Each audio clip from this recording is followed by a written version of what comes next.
Bab 6391. Kata-kata Maria membuat Charlie terdiam cukup lama. Dia tahu apa yang dia katakan dengan sangat objektif dan realistis. Salah satunya adalah serangan mendadak. Yang lainnya adalah penipuan ke arah timur dan serangan ke arah barat. Setelah 2 kali ini, Victoria tidak akan pernah memberinya kesempatan untuk melarikan diri tanpa cedera. Pada saat itu, jika dia ingin menghancurkan markas orang mati lagi, akan sulit untuk membawa sisa-sisa orang mati. Dengan cara ini, dia akan dihadapkan pada sebuah pilihan. Jika dia menyerang markas sarang prajurit dan memusnahkan tenaga kerjanya, benar-benar mengabaikan kehidupan orang mati, atau hentikan penyerangan di pangkalan agar tidak melukai orang mati dan keluarganya. Tampaknya, apapun pilihan yang diambilnya, ini akan terasa tidak pantas. Kali ini, Charlie bertanya pada Maria, "Bagaimana jika aku memberi mereka obatnya dan membiarkan mereka melarikan diri?" Maria menghela nafas dan berkata, "Para pembunuh itu hampir tidak pernah bisa bertahan hidup di masyarakat. Tidak mempunyai identitas hukum, dan tidak menguasai alat produksi apapun. Bahkan jika kamu memberi mereka obat dan membiarkan mereka melarikan diri, mereka mungkin akan kesulitan untuk melarikan diri dari kejaran Warriors dan kalau masing-masing diberi uang tunai untuk ribuan orang itu mungkin harus dikemas dalam beberapa koper. Itu bahkan lebih tidak realistis. Tentu saja, akan sulit bagi Warriors dan untuk membunuh mereka semua. Beberapa orang masih bisa bebas. Tapi dari 10 orang, tidak hanya 2 atau 3 orang yang bisa bertahan." Charlie bertanya padanya, "Bagaimana kalau kita memberi mereka obatnya? Dan kemudian menyerahkan masalahnya kepada pemerintah di negara tempat mereka ditempatkan untuk menyelesaikannya. Pemerintah daerah harus bisa melindungi keselamatan orang-orang ini." Maria berpikir sejenak dan berkata, "Hal semacam ini dapat dianggap sebagai masalah keamanan nasional bagi negara manapun. Skandal besar di bidang ini akan dirahasiakan dari semua orang. Dan orang-orang yang meninggal ini bukanlah warga negara mereka. Saya tidak yakin apakah negara-negara ini akan memberi mereka perlindungan. Kemungkinan deportasi mungkin lebih tinggi. Kalau begitu, bahayanya lebih besar." Pada titik ini, Maria berkata, "Jika Anda melihat masalah ini dengan lebih krusial, Anda hanya perlu meminta bantuan Inspektur Lee. Menggunakan kesadaran investigasi kriminal, kekuatan komputasi model AI, kemampuan pemantauan data dan cakrawala, kamu seharusnya bisa menemukan sebagian besar orang mati di Warriors dan Anda dapat menyampaikan informasi ini kepada pemerintah negara tempat stasiun tersebut berada. Selama mereka belum sepenuhnya disusupi oleh Warriors dan mereka pasti tidak akan membiarkan organisasi seperti bom waktu ini berada di negeri mereka sendiri. Pada saat itu, kamu tidak perlu melakukan apapun. Pemerintah dan tentara negara-negara ini akan melakukan yang terbaik untuk membasmi stasiun para pejuang." Pupil mata Charlie tiba-tiba menyusut, dia mengerutkan kening dan berkata, "Dengan cara ini, orang mati dan penjaga kavaleri ini pada dasarnya tidak punya jalan keluar. Karena suatu saat Victoria memutuskan untuk memotong lengannya untuk bertahan hidup. Dia bahkan tidak perlu mengambil tindakan terhadap orang-orang mati ini. Dia hanya perlu meninggalkan garnisun dan mengabaikannya. Dan serahkan korban tewas dan penjaga kavaleri kepada pemerintah setempat untuk menanganinya. Mereka yang mati akan dibunuh oleh tentara pemerintah jika mereka melawan dengan keras kepala. Dan mereka tidak akan mendapatkan obatnya jika mereka menyerah. Dan mereka semua akan segera mati. Bahkan jika mereka menyerah, tidak ada petunjuk berharga yang bisa diungkapkan kepada pemerintah. Lagi pula, semua rahasia Warriors dan yang mereka tahu hanyalah tentang garnisun mereka. Garnisun telah dihancurkan, dan rahasianya secara alami kehilangan maknanya." Charlie menghela nafas ringan dan berkata, "Jika metode ini digunakan, orang akan mati dan penjaga kavaleri pada akhirnya akan mati." Maria mengangguk ringan dan berkata, "Orang yang meninggal dan keluarganya mungkin berjumlah puluhan ribu atau bahkan lebih. Skalanya sangat besar, Anda harus menghadapi kenyataan. Menyelamatkan mereka satu persatu adalah hal yang mustahil." Charlie tanpa sadar berkata, "Saya mengerti apa yang dikatakan Nona Lin. Tetapi ini menyangkut nyawa puluhan ribu orang. Dan aku tidak tega membiarkan mereka mati. Bab 6392. Maria menghela nafas dan berkata dengan keras. Kamu bukan Tuan Dewa Muda, jangan biarkan dirimu menanggung terlalu banyak tekanan. Meski nasib para prajurit yang tewas tragis. Orang-orang tak berdosa yang mati di tangan mereka bahkan lebih menderita. Selama ratusan tahun, tentara yang tewas dijebak oleh Victoria. Mereka juga membantu para tiran. Pembantaian desa dan kota telah terjadi berulang kali. Beberapa tentara yang tewas menyiksa diri mereka sendiri, tetapi ketika mereka menghadapi orang yang tidak bersalah, mereka bahkan lebih brutal dan kejam. Banyak kejahatan yang saya saksikan dengan mata kepala sendiri, bisa dikatakan tak terhitung banyaknya. Kalaupun diserahkan ke hukum, banyak orang yang akan dijatuhi hukuman mati. Oleh karena itu, aku mohon, jangan terlalu baik pada mereka. Apalagi menempatkan dirimu dalam bahaya karena kebaikanmu pada mereka. Mengatakan ini, Maria dengan tegas berkata dalam hatinya. Tuan muda, Anda baik hati. Jika kamu tidak bisa mengambil keputusan ini, biarkan aku yang menjadi orang jahatnya. Charlie mendengarkan kata-kata Maria dan merenung dalam waktu lama. Lalu dia tiba-tiba teringat sesuatu dan bertanya. Nona Lin, jika saya bisa mengambil alih kantor gubernur senior Angkatan Darat, maka para pembunuh di bawah komandonya akan siap membantuku, kan? Saya tidak perlu terburu-buru memberikan penawarnya kepada para pembunuh ini. Karena Victoria akan terus memasoknya. Mata Maria yang jernih tiba-tiba bersinar dengan kilatan cahaya, dan dia berseru. Victoria selalu sulit dipahami. Bahkan para gubernur dari 5 kantor gubernur besar jarang memiliki kesempatan untuk bertemu dengannya. Artinya juga jika Tuan Muda benar-benar mempunyai kesempatan untuk merekrut Panglima tertinggi kantor Panglima Angkatan Darat untuk digunakan sendiri, Victoria mungkin sulit ditemukan. Setelah itu, dia berkata dengan prihatin. Keluarga Wu adalah penghubung langsung Victoria. Sejauh yang saya tahu, mereka semua memiliki tingkat kultivasi.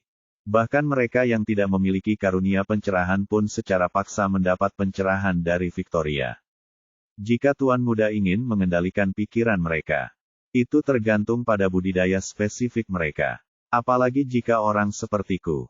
Saya khawatir rencana Tuan Muda akan sulit dilaksanakan. Charlie mengangguk dan berkata, jika identitas Panglima tertinggi kantor Panglima Angkatan Darat dapat dikonfirmasi kali ini, saya bisa mencoba mencari terobosan darinya. Selama perjalanan panjang di malam yang gelap, untuk Charlie dan Maria yang telah meminum pil abadi, pada dasarnya tidak merasa lelah sama sekali. Dan keduanya juga menikmati perasaan bisa mengobrol secara terbuka tanpa ada rahasia atau keraguan. Bagi satu sama lain, mereka adalah satu-satunya orang yang dapat berbagi semua rahasia. Interior kendaraan yang bergerak bisa dikatakan salah satu lingkungan paling privat. Jadi keduanya secara alami dapat berbicara dengan bebas di sini. Keduanya berbicara tentang Warriors dan Meng Changsheng. Dan kemudian dari Meng Changsheng ke ayah Maria. Saat berbicara tentang ayahnya, Maria tiba-tiba teringat sesuatu dan bertanya pada Charlie. Ngomong-ngomong, Tuan Muda, apakah kamu menemukan kegunaan lain dari cincin peninggalan ayahku? Charlie menggelengkan kepalanya dan berkata, kecuali itu berdetak saat aku berada di dekatmu. Dan pindahkan aku kepadamu sebelum aku mati. Saya belum menemukan kegunaan lain darinya. Charlie berkata, oh, ngomong-ngomong, mungkin karena kita lebih sering bertemu. Sekarang saat aku dekat denganmu, tidak ada reaksi. Maria berkata dengan serius, Tuan, saya selalu merasa bahwa cincin ini tidak hanya memiliki 2 kegunaan ini. Sangat, Charlie berkata, menurutku kemampuan teleportasinya luar biasa. Saya masih belum menemukan cara untuk mencapai teleportasi. Saya tidak tahu apakah ini menghancurkan umat manusia dan mengembalikannya ke tingkat atom. Atau apakah itu menciptakan lubang cacing di antara 2 titik yang bisa langsung dilewati. Seperti di film fiksi ilmiah. Rasanya tidak realistis menginginkan cincin sekuat itu memiliki lebih banyak fungsi. Maria berkata, Guru, saya pikir meskipun guru tidak pernah menganggap ayah saya dan Victoria sebagai murid sejati, dia memberikan cincin ini kepada ayahku di saat-saat terakhir. Dia sangat berharap setelah ayahku meninggalkan pegunungan 10.000. Dia akan mampu mengusir bangsa Tartar dan memulihkan dinasti Han. Namun, dia juga seorang Han dan memiliki emosi nasional di hatinya. Karena ini adalah niat awalnya, pikirkanlah, guru. Kalau saja cincin ini bisa membantu ayahku melarikan diri di saat krisis. Itu tidak akan mampu mendukung tugas berat memulihkan dinasti Han. Jadi menurut saya pasti ada kegunaan luar biasa lainnya. Tapi ayahku tidak punya waktu untuk menjelajahinya. Dan saya sendiri tidak memiliki kemampuan untuk mempelajarinya. Bab 6393. Perkataan Maria pun menginspirasi Charlie. Dia merenung sejenak, dan bergumam pada dirinya sendiri. Meskipun Meng Changsheng terobsesi dengan keabadian sepanjang hidupnya, dia masih memiliki sisa emosi. Ketika dia baru saja mencapai beberapa hasil dalam Taoismenya, dia pulang ke rumah khusus untuk memenuhi janjinya kepada leluhur keluarga Jiang. Sangat disayangkan nenek moyang keluarga Jiang tidak diberkati dan tidak menunggunya selama beberapa hari. Setelah itu, dia mengasingkan diri di pegunungan 10.000. Dan dia tidak bisa lepas dari dunia dan menghindari hiruk-pikuk. Saat dia melihat senior Lin dan Victoria diburu oleh tentara Qing, dia, sebagai orang Cina Han, juga membantu keduanya. Jadi sepertinya dia memberikan cincin itu kepada senior Lin dengan harapan dia akan mendukung dinasti Han. Itu bukan sekedar pernyataan biasa. Menurut dia, cincin ini bisa sangat mendukung dinasti Han di era itu. Sebaliknya, jika itu hanya berfungsi untuk berteleportasi pada saat krisis, bagaimana hal itu bisa membunuh jutaan tentara dinasti Qing pada saat itu? Pada titik ini, dia bertanya kepada Maria, "Nona Lin, menurut Anda kemampuan tersembunyi apa lagi yang dimiliki cincin ini?" Maria berkata, "Saya tidak berani mengatakan apapun tentang yang lain. Tapi resep pil abadi harusnya berhubungan dengan cincin itu. Motivasi terbesar Victoria menginginkannya adalah untuk mendapatkan pil. Resep pil ini akan dimulai dalam 500 tahun ke depan." Petik 2. Charlie mengangguk dan mengerucutkan bibirnya dan berkata, "Mungkin itu juga merupakan senjata ajaib yang mengandung formasi serangan. Tetapi saya tidak cukup kuat dan belum menemukan kemampuannya dalam hal ini."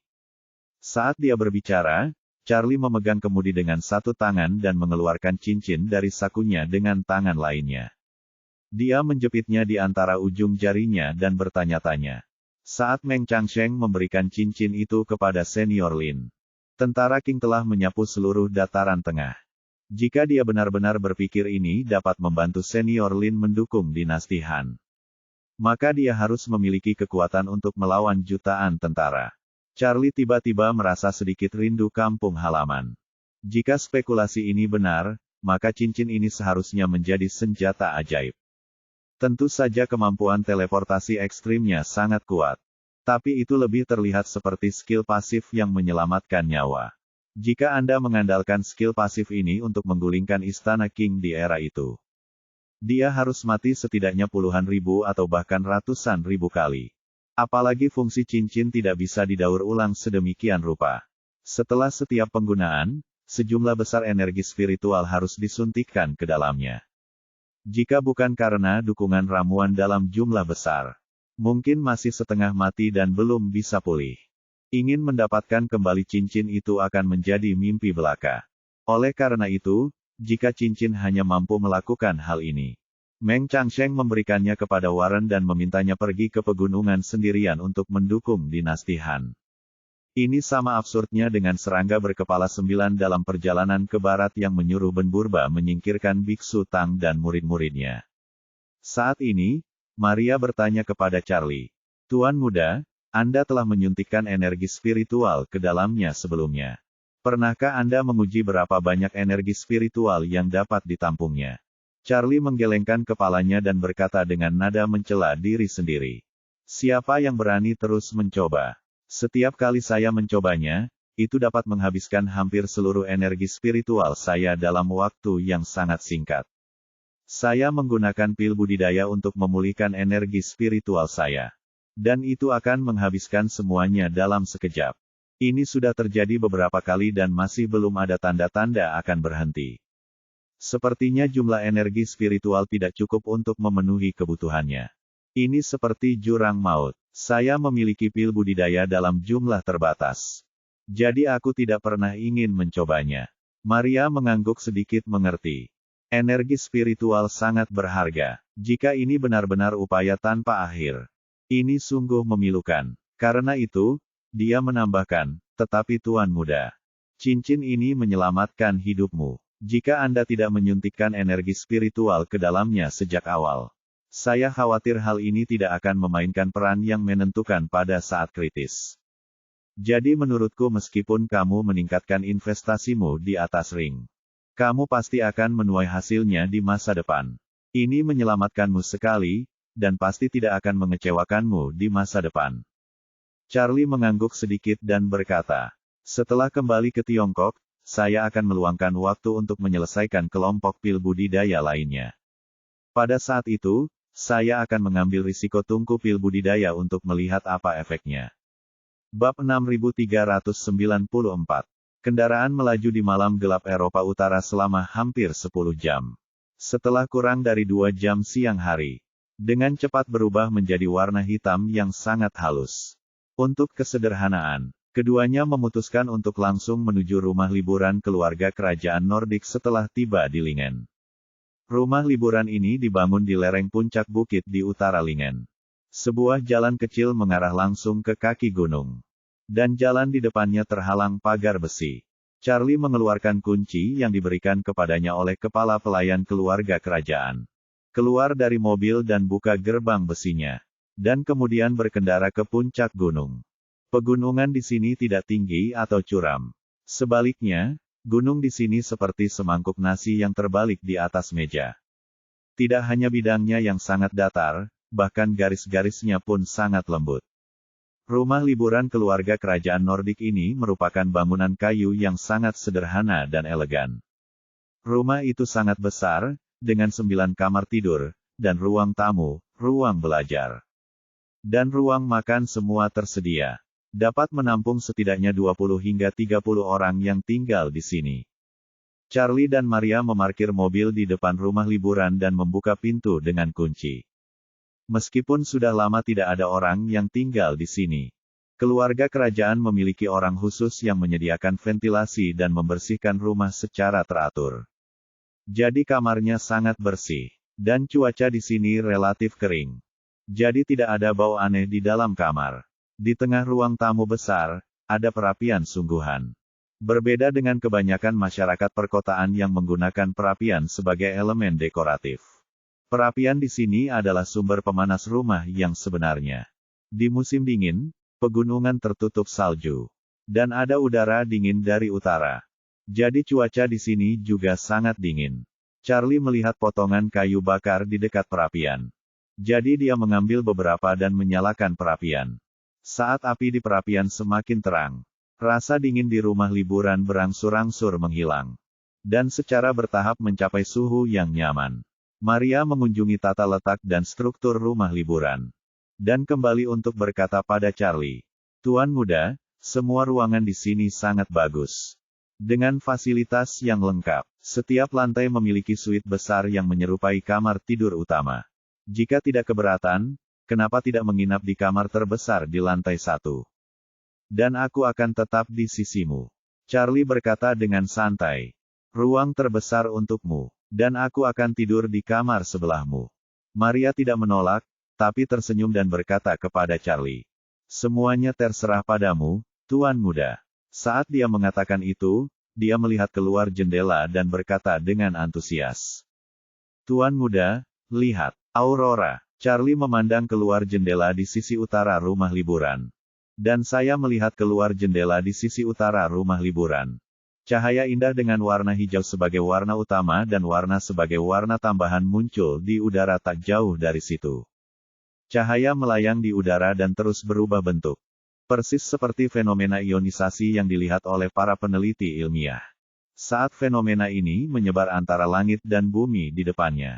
Kejutannya sungguh seru. Ini adalah pertama kalinya Charlie melihat aurora. Sungguh indah dan penuh misteri. Maria dengan antusias meraih tangan Charlie dan berkata, Tuan Muda, Keluar dan lihat. Dia datang menemaninya melihat aurora. Jadi bagaimana dia bisa menolak? Jadi dia pergi bersamanya. Tadi, dia sedang melihat dari jendela rumah. Yang terlihat seperti pemandangan langit yang sempit. Setelah keluar, ia menemukan aurora yang tiba-tiba muncul membentang di langit malam. Aurora yang berkelok-kelok dan berkelap-kelip ibarat tirai kasa yang melamun antara langit dan bumi. Yang membuat Charlie mabuk. Maria hanya bisa menghela nafas. Rumah yang dipinjamkan Ratu Helena kepada kami sempurna. Kita tidak perlu mendaki gunung untuk mengamati sebagian besar aurora dari dekat. Bagi yang tinggal di kaki gunung, tidak mudah melihat aurora. Pemandangan tidak hanya terhalang pegunungan, tetapi mereka bahkan tidak memiliki kualifikasi untuk mendaki gunung. Charlie tersenyum dan setuju. Sepertinya keluarga kerajaan membeli lokasi terbaik di negara ini untuk menyaksikan aurora. Saat dia berbicara, dia tiba-tiba merasakan sakit yang tiba-tiba di kepalanya. Dengan suara berdengung, sepertinya ada sesuatu yang keluar dari otaknya. Dia sedang menggosok pelipisnya ketika Maria tiba-tiba menunjuk ke langit dan berseru. Tuan muda, lihat, aurora telah berubah. Bab 6395. Setelah mendengar ini, Charlie mengabaikan sakit kepalanya yang menyiksa. Dan aku melihat ke arah aurora. Ia melihat aurora yang semula vertikal seperti gelombang antara langit dan bumi.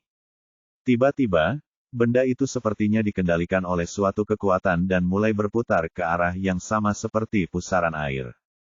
Aurora, awalnya berkeping-keping, tampaknya dipecah menjadi molekul.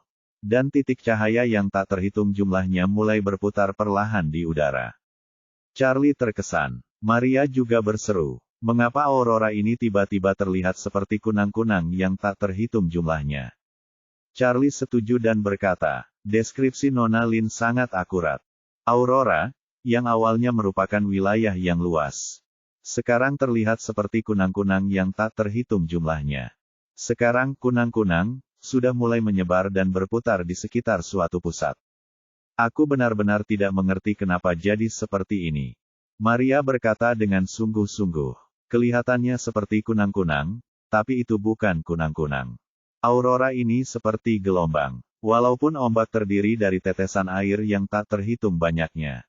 Tidak mungkin setetes air melanggar hukum fisika gelombang. Sepertinya ini agak salah. Saat dia berbicara, Maria tiba-tiba menunjuk ke pusaran hijau yang berputar-putar di udara dan berkata, Tuan muda, lihat, aurora sepertinya telah berubah bentuk. Melihat pusaran itu lagi, ia tidak lagi berputar secara vertikal antara langit dan bumi. Pusaran itu sepertinya memiliki kehidupan. Mulai miring ke arah bidang horizontal hingga benar-benar sejajar dengan permukaan laut. Keduanya menyaksikan pusaran air berputar di bawah. Dan mereka begitu terkejut sehingga mereka tidak dapat berbicara. Charlie mau tidak mau menarik Maria. Dan keduanya berlari menaiki bukit menuju pusaran air yang berputar-putar. Meski Maria terengah-engah, dia tidak berani menunda sama sekali. Dan mengikuti ritme Charlie dengan sekuat tenaga. Sesaat kemudian, keduanya mencapai pusaran. Dan ketika mereka melihat ke atas, mereka melihat pusaran titik-titik cahaya hijau berputar tanpa suara di atas kepala mereka. Charlie belum pernah melihat pemandangan menakjubkan seperti ini. Dan mau tak mau berkata, ini, terlihat seperti Bima Sakti. Ya, Maria, yang berpegangan tangan dengan Charlie, mendongak dan berseru. Titik cahaya yang tak terhitung jumlahnya berputar tanpa suara di udara. Rasanya benar-benar seperti Bima Sakti yang menakjubkan. Tepat ketika saya melihatnya di dataran tinggi Qinghai Tibet. Setelah itu, dia bertanya pada Charlie. Tuan muda, apa alasannya? Saya rasa ini bukan fenomena alam. Pasti ada kekuatan yang mempengaruhi aurora. Charlie berseru. Aku baru saja merasakan sesuatu keluar dari otakku. Saya tidak tahu apakah itu ilusi. Sambil berkata, dia buru-buru mengeluarkan cincin yang diberikan Maria padanya. Dan ternyata cincin itu masih ada dan belum hilang. Terlebih lagi, cincin tersebut saat ini tidak bergerak sama sekali. Dan rasanya aurora sepertinya tidak ada hubungannya dengan itu. Melihat Charlie mengeluarkan cincin itu, Maria langsung bertanya kepadanya. Tuan muda, apakah Anda merasakan adanya perubahan pada cincin itu? Atau ada fluktuasi? Tidak. Charlie berkata, saat ini ia mati dan tidak bergerak. Sepertinya tidak ada hubungannya dengan itu. Maria bertanya dengan tergesa-gesa. Lalu apakah Tuan Muda punya senjata ajaib lainnya? Senjata ajaib. Charlie tersenyum dan berkata, saya punya token guntur. Yang terbuat dari kayu ibu puca yang tersambar petir. Tapi sepertinya benda itu tidak bergerak. Maria bertanya lagi pula, apakah ada hal lain? Tidak lagi. Charlie berkata, senjata ajaib sejati sangat berharga. Sejauh ini saya hanya memiliki 2 senjata ajaib sejati. Salah satunya adalah cincin yang kamu berikan padaku. Dan yang lainnya adalah kuali obat yang hilang dari kepala Taizen Dao dariku. Maria bertanya, Tuan Muda, apakah kamu membawa pot obat? Charlie tersenyum pahit dan berkata, benda itu hampir sama ukurannya dengan kepalaku. Dan tidak nyaman membawanya bersamaku. Lagi pula aku takut dilihat orang jahat dan berniat buruk. Jadi aku meninggalkannya di rumah. Bab 6396. Maria mengangguk dan berkata, ini bukan cincin, atau pot obat. Lalu apa sebenarnya yang mempengaruhi Aurora?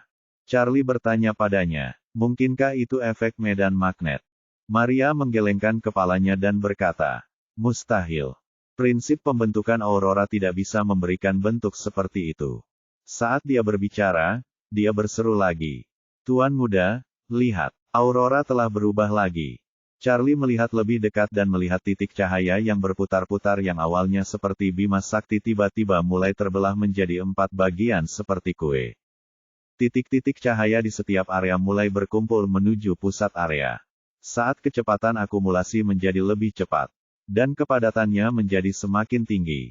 Bentuk seperti 2 huruf Z yang berpotongan tiba-tiba muncul di udara. Maria tampak sangat ketakutan dan bergumam. Tuan Muda, bagaimana Aurora menjadi swastika? Charlie baru saja mengatakan bahwa gambar ini tampak familiar. Ternyata itu adalah swastika yang digunakan oleh banyak agama. Saat ini, bentuk swastika terbentuk sempurna. Lalu perlahan memutar kepala kedua orang itu. Maria tercengang. Dia telah menjadi seorang Buddha yang taat sejak dia masih kecil. Melihat Aurora yang tiba-tiba menghadirkan tontonan seperti itu. Hatinya yang saleh mendorongnya untuk segera berlutut di tanah. Dia menutup tangannya dan berkata pada dirinya sendiri. Saya Maria Lin, lahir di Yunan Selatan pada tahun kedua Longwu di dinasti Ming Selatan. Saya percaya pada ajaran Buddha dan telah bersikap baik sepanjang hidup saya. Saya berharap Sang Buddha akan memberkati kita untuk membalas dendam dan mencapai kesuksesan besar. Saat dia berdoa memohon berkah Buddha untuk Charlie di dalam hatinya. Charlie menatap swastika yang perlahan berputar di langit dan tiba-tiba berkata. Pola ini merupakan swastika keagamaan jika dilihat dari bawah. Itu artinya bagus. Tapi kalau dilihat dari langit, bukankah itu logo Nazi Jerman? Kedua logo tersebut kebetulan sepenuhnya dicerminkan. Dan benda ini selalu berputar. Jadi kamu tidak bisa membedakan apakah itu miring atau lurus. Jika ada yang melihatnya dari langit di dalam pesawat, mereka akan mengira Tuhan ingin membangkitkan Nazi. Maria hanya merasa sangat terkejut. Setelah berdoa untuk Charlie, dia hendak berdiri. Namun tiba-tiba terdengar kata-kata itu. Dia kehilangan keseimbangan dan hampir terjatuh. Charlie segera mengulurkan tangan untuk mendukungnya, dan mendengarnya berkata dengan lembut. Tuan Muda, jangan mengolok-olok Buddha di masa depan. Charlie berkata dengan ekspresi sedih. Saya tidak membuat lelucon tentang Buddha. Hanya saja swastika ini memiliki 2 arti yang berbeda jika dilihat dari depan dan belakang. Maria berkata tanpa daya, tempat ini dekat dengan lingkaran Arktik. Dan kecil kemungkinannya akan ada pesawat yang terbang di atasnya. Jadi pemandangan ini pantas dilihat oleh orang-orang di lapangan. Dengan kata lain, kita harus melihatnya. Charlie bertanya padanya. Maksudmu, seseorang sengaja ingin kita melihat adegan ini? Maria berkata, entah itu disengaja atau tidak. Aku tidak tahu. Tapi aku yakin semua ini pasti ada hubungannya denganmu. Meski Charlie juga merasa fenomena aneh ini pasti ada hubungannya dengan dirinya. Dia tidak dapat menemukan petunjuk apapun untuk sementara waktu. Saat dia bingung, swastika di langit berputar semakin cepat. Dan banyak titik cahaya yang tersebar bahkan hilang akibat putaran kecepatan tinggi. Seluruh swastika itu seperti kembang api yang berputar. Terus-menerus memancarkan cahaya dan bayangan yang terang dan menyilaukan hingga padam. Kemudian, titik-titik cahaya yang terlempar ke langit melintas secara bergantian dengan frekuensi berbeda. Untuk sesaat, itu seperti bintang yang tak terhitung jumlahnya yang terlihat di puncak gunung di musim panas. Bersinar seperti mimpi, karena frekuensi kedipan titik cahaya ini berbeda-beda. Charlie tiba-tiba menyadarinya dalam sekejap. Bintik-bintik cahaya di langit yang menyala secara bersamaan hanya dapat membentuk sebuah gambar. Gambar itu seperti tangan besar, membuat gerakan tidak biasa di udara. Setelah itu, titik cahaya yang terus berkedip membuat gestur sebelumnya menghilang. Setelah beberapa detik, gerakan baru lainnya muncul. Charlie bertanya pada Maria, "Nona Lin, apakah Anda melihat gerakan itu?"